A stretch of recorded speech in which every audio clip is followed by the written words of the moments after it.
And welcome back, everyone, to Box Office Report today on the 12th of May, 2024. Hey, I'm getting them out early. It's not even 3:30. It's just going on 2:30 right now. So, hey, normally it's not out, at least on my time frame, until like 3:30 these days. But I'll have to double check if I think I got it right or not. I think I might have gotten the box office right this week. But we got, coming in number one, not surprisingly, Kingdom of the Planet of the Apes debuts at $56.5 million. The Fall Guy made another 13.7 in number 2 spot, dropping about 50%, which, given the fact there is a similar demographic, at least semi-similar demographic to Kingdom, makes a little bit of sense. Challengers made another 4.6 million. Taro made another 3.4 million. And Godzilla and Kong New Empire made another 2.5 million this week. Kingdom debuting with 56.5 million, 72.5 internationally, making 129 worldwide. That's a pretty good number, honestly. That's what they were roughly expecting. I think it was like between 50 and 60, so it's right in the middle. The film was made on about 160, if I remember correctly. Let me just get Kingdom up here real quick here. Kingdom of the Planet of the Apes. I believe the budget is 160. 160, yeah. There was about 100 million in market. I don't know the exact number, but I would definitely reason there's about 100 in marketing. And again, not a little amount, but not a huge amount. Right where you'd think a $160 million film would be marketed at. Which means this film's going to have to make at least $390 to break even. Now, 56 million is not a bad start for a 160 film. Is that a little over a third? Yes, that's a little over a third actually it's over a third of what the budget is. Now, again, the cardinal rule, if you can make about half your budget, you're looking good if you can make about half your budget. So if this film would open to about 80, we'd be looking at a good pace. A third, though, is not a bad number to be on. It's all going to be about legs and the quality of the film. Now, luckily, the quality of the film doesn't seem to be the issue. If you saw my review, you know I thought it was fantastic. One of the best films of the year, honestly, right now. At least that I've seen.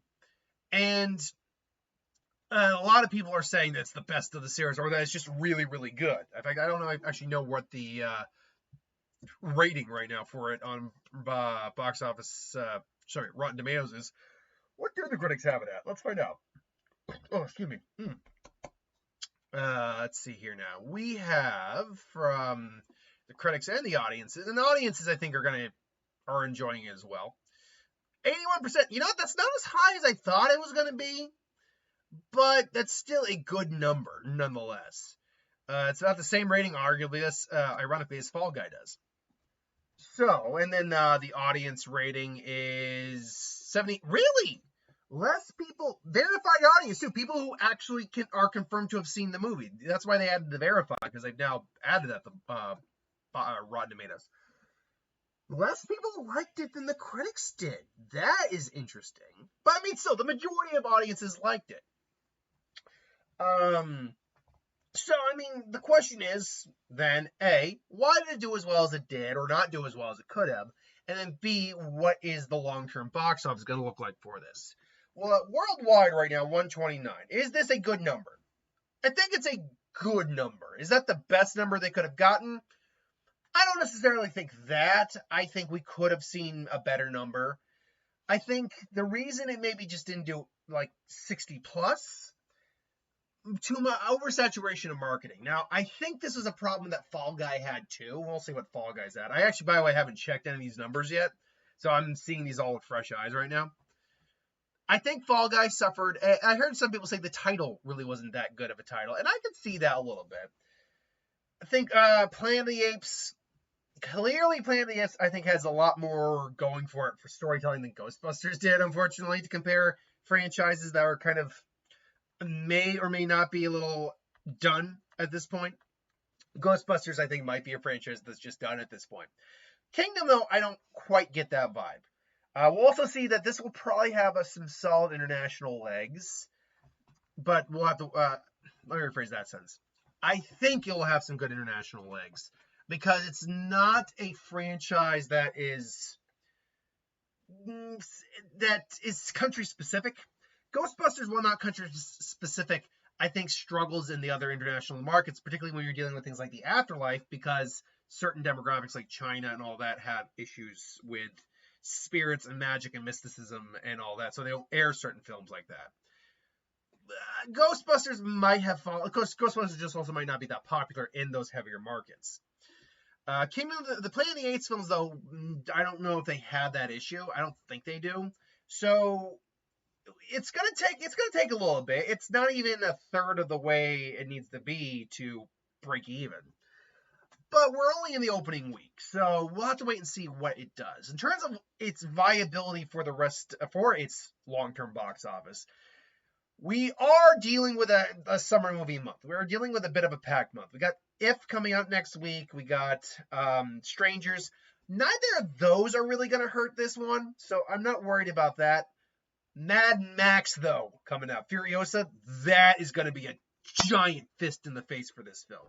So, yeah, we'll have to wait and see. Now, granted, it's not the exact same type of film, but sci-fi, there's action, but there's also, character storytelling with Kingdom. I've heard some people say it was light on the story. I did not think that at all. I don't know what people are kind of saying when they think light on story. I thought the story was pretty rich. You still have the mythology of the previous 8 films to fall upon, so I'm not exactly sure. The Furiosa film also is a little thin on story. That one I can get more because that's a lot more spectacle. But we'll have to wait and see. Meanwhile, Fall Guy made another $13.7 million. Domestically, it's at $49 million. Internationally, $54 million. Worldwide right now, it's at $103 million, and I believe it's on a $130 million budget. 1 second here. The Fall Guy. If I remember correctly, it's 130, right? Yeah, 130.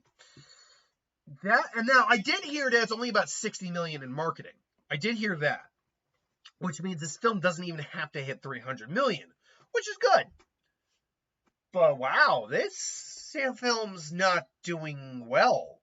And I'm shocked because it's got great critic reviews, great audience reviews. It's fun. I could see people going back to see it multiple times. It's got that energy and likability to it. So what happened here? What went wrong with The Fall Guy? Because right now, it's pretty obvious right now, and maybe it could get a bump. Who knows? It's pretty obvious right now, this film's going to lose money. This film's probably going to lose a decent chunk of money. So what went wrong?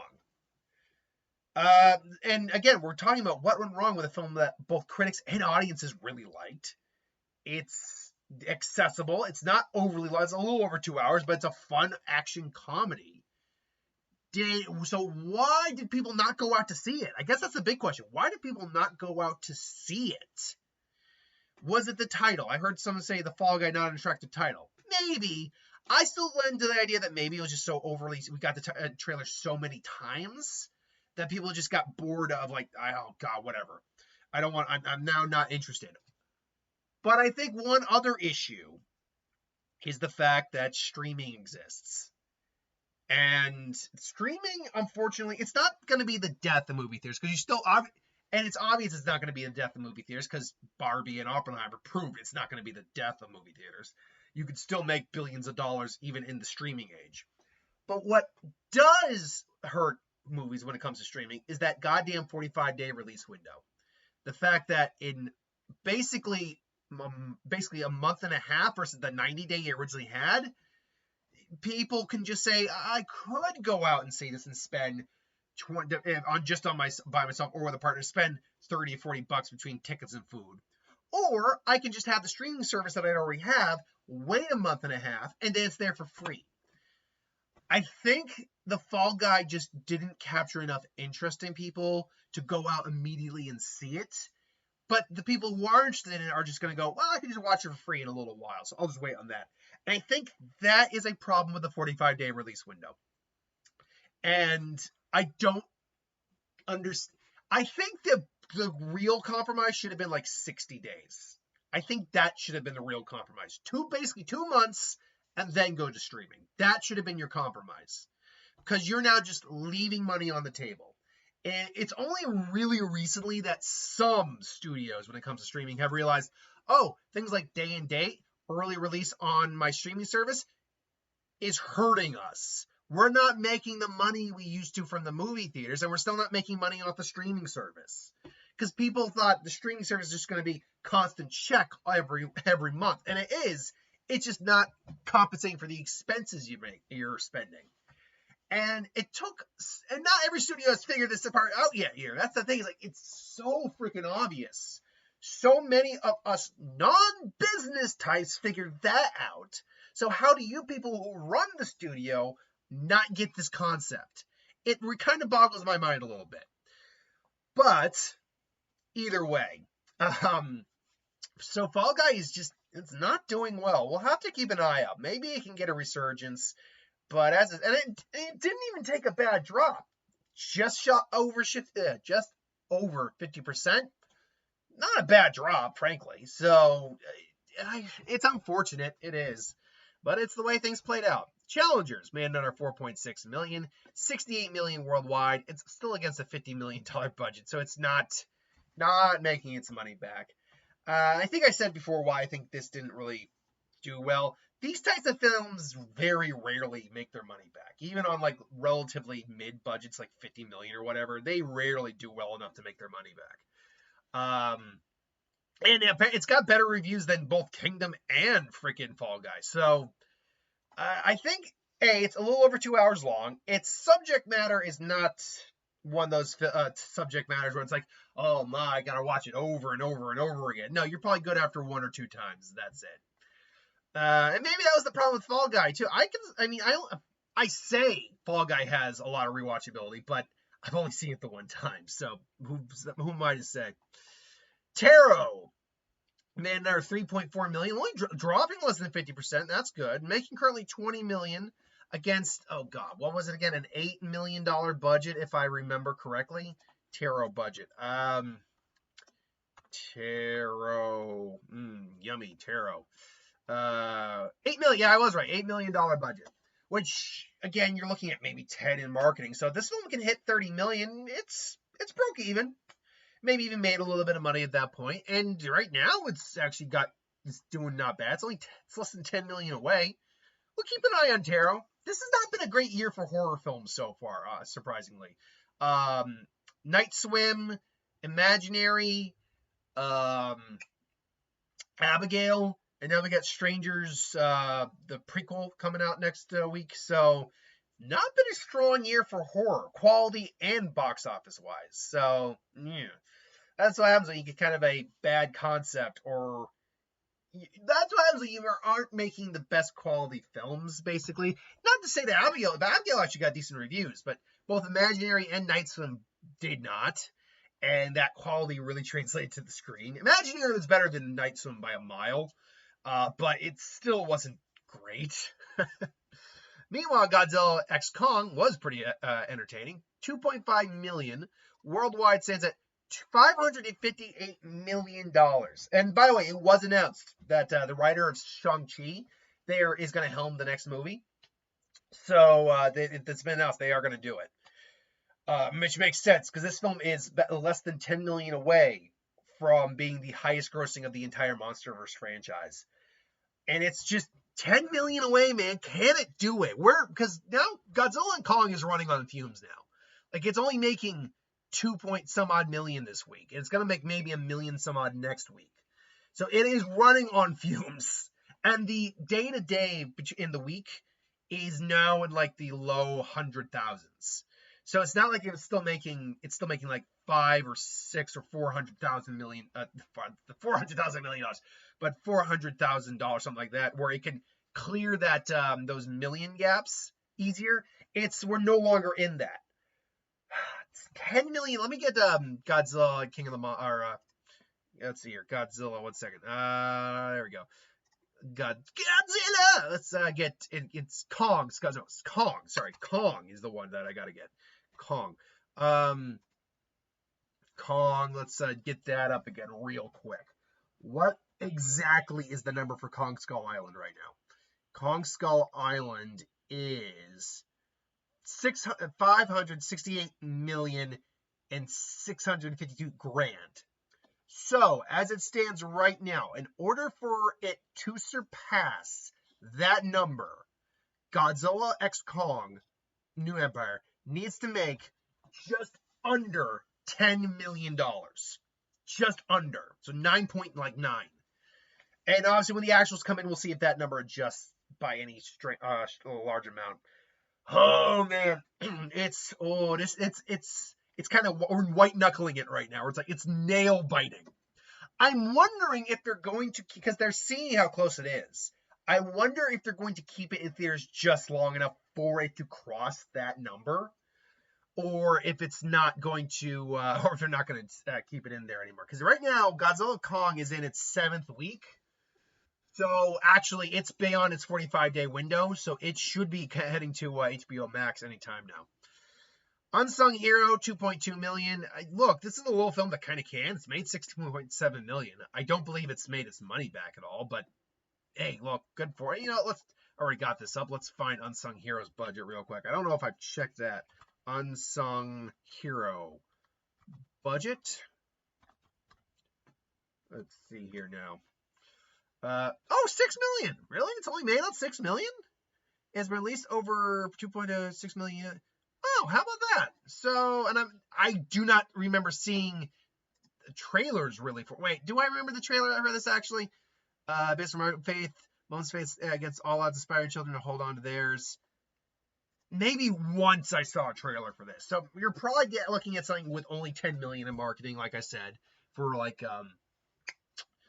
Taro. So, that would still mean though it has to hit about 24 million. We'll see what happens. Kung Fu Panda 4, it's also a movie running on fumes. Yeah, it's reaching the end of its numbers. $529 million worldwide. It will probably cross the 535 mark, and that'll probably be it. Because If is coming out next week, and then Garfield comes out the following week. If is gonna throw what little momentum it has going up down the drain, and then Garfield is going to just flush it. So, or throw it down the toilet, and then Garfield will flush the toilet because Garfield's the new animated thing on the market. Civil War, another 1.8 million. I give it credit. It made 107 million against I think like a $50 million budget, but it's not enough to make its money back, unfortunately. Phantom Episode 1, not surprisingly, was not in the top 5. I knew it was not going to be there. Made 18 million though, so good for it. I mean, seriously, good for it. The fact that it was able to make as much as it did in a re-release is impressive. Abigail, 1.1 million. 37 million. All right, hold on one second. 28 million. It didn't make its money back, but it seems to have gotten a little bit of an extra life in it thanks to the international market. We'll have to see if Abigail can make its money back long term, but if it doesn't, it doesn't. And like I said, even if it does make its money back, it's going to just barely do it. That's the problem, is that it's all the horror that's come out this year is either not profitable or just barely profitable enough to break even and make an extra million or two. And that's not, especially with Blumhouse, which had brought out 2 films this year so far, and neither of them were well received, nor did they do well at the box office. So, Ghostbusters Frozen Empire, 198. It might cross 200 million, but that's not enough. Just not enough. Speaking of which, Ministry of Ungentlemanly Warfare, 660 grand, 21 million, not enough. So where for every Dune, Godzilla, Kung Fu Panda, we're also getting these very unfortunate films where it's just all unprofitable. And I guess the question is, if we look at all these films right now, what went wrong real quick. So Ministry didn't market it beyond really that first trailer. So there's that. I know Guy Ritchie hasn't really made a profitable film either in a while. And unfortunately, Henry Cavill just isn't a box office draw like we hoped he'd be. I love Henry Cavill. I do. I love seeing him in anything, but it just wasn't a draw. Ghostbusters Frozen Empire. I think people are just kind of done with this franchise. At least in terms of the incarnation we have here, which sucks because I liked Frozen Empire and Afterlife was really good. But I think the writing wasn't quite there for Frozen Empire, and it showed. Abigail, suffering the same issue with like all the other horror films are suffering right now. I just don't think a lot of people are interested in horror right now. I think vampire films aren't that hot at the moment. Again, they didn't do much beyond that first trailer either. That's another thing I'm noticing with a lot of these. Ghostbusters not so much. It did give a second trailer, and ironically, it's made the most money out of any of them, and it's a franchise.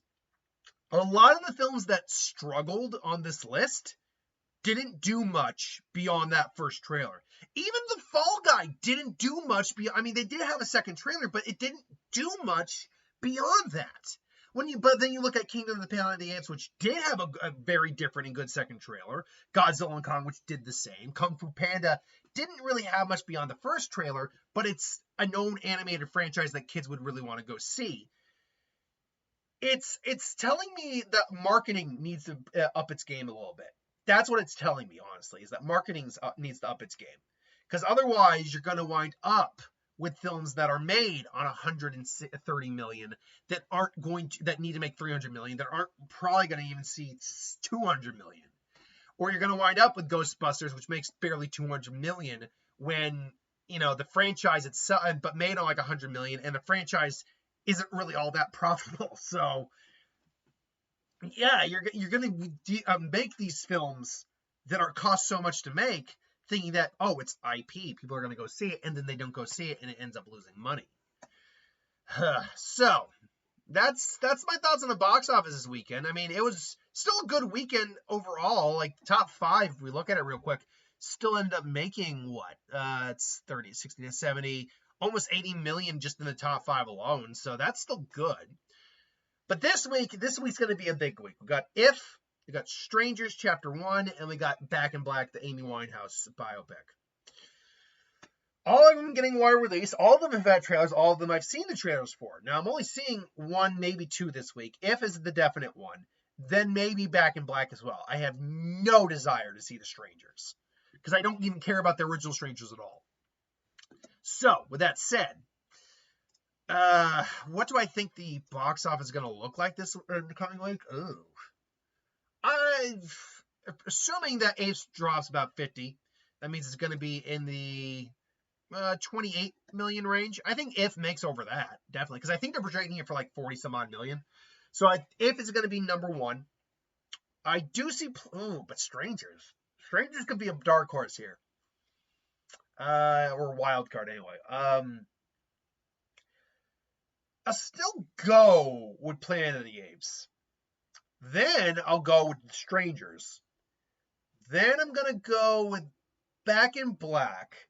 And then I'm going to go with The Fall Guy. We're going to lose a lot of the top 5 this week. In fact, we're going to lose pretty much the bottom 3 of the top 5. So just to recap, I'm going to go If, Kingdom of the Planet of the Apes, The Strangers, Back in Black, and then The Fall Guy. That's my prediction for the coming week. I could be very wrong on that, but we'll have to wait and see what happens. Till then, thanks for watching. Hope you enjoyed. Like that little girl. Isn't that a cute little girl in that ad? But like, comment, share, subscribe, and I'll see you guys for the next one. Later.